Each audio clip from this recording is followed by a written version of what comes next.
Just because you're in WWE doesn't mean you're in the promised land. Many superstars such as Cody Rhodes, Drew McIntyre, the Hardy Boys have shown that they can do much better without the WWE.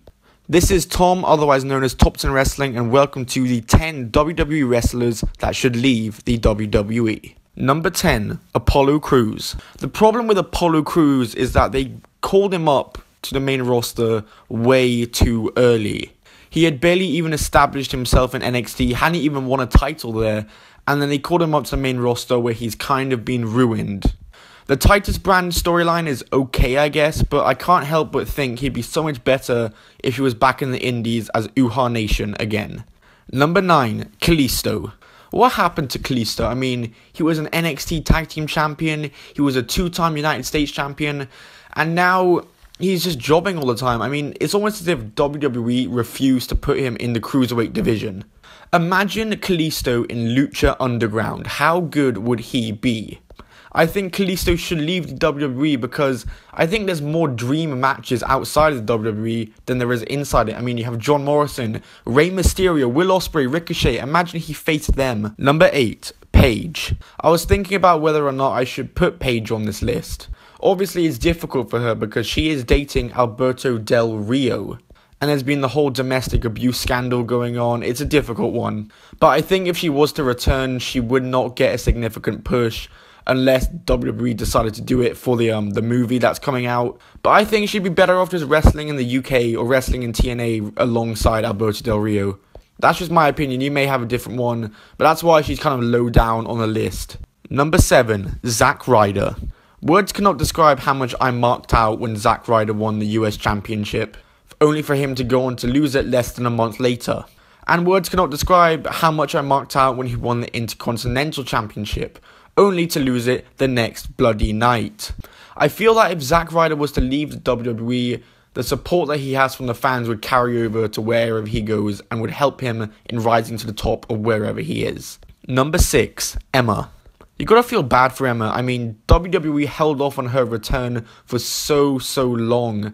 And eventually, the day when she was gonna return, WWE decided to cancel the gimmick and put her back in her old one. I mean, As well as that, she's a complete jobber. She's being put to waste. And I think she deserves to have better. So she should go somewhere else where she will be treated better. Number 5, Luke Harper. Luke Harper is the most underrated wrestler in WWE today.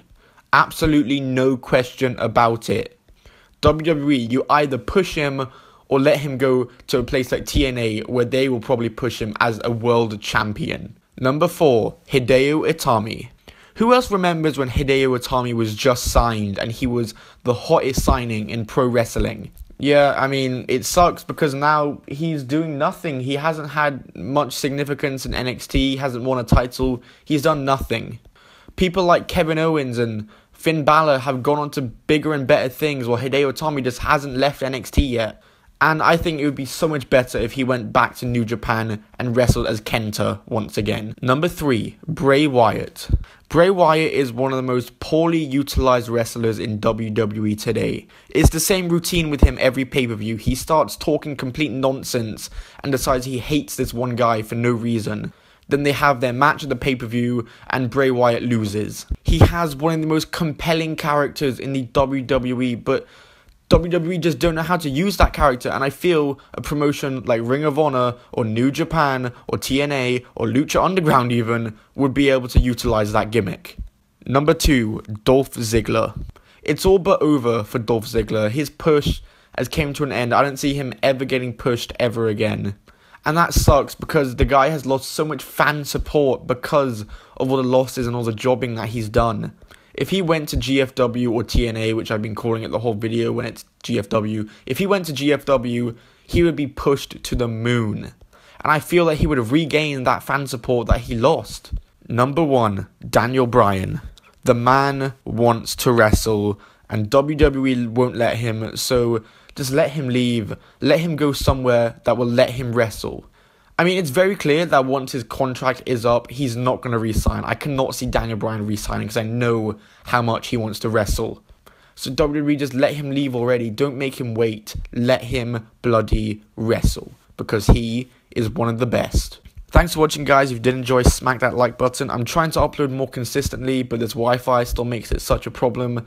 I mean, I can't even go into Google Images and get images. It takes me hours just to get images for the video. It's a pain in the ass.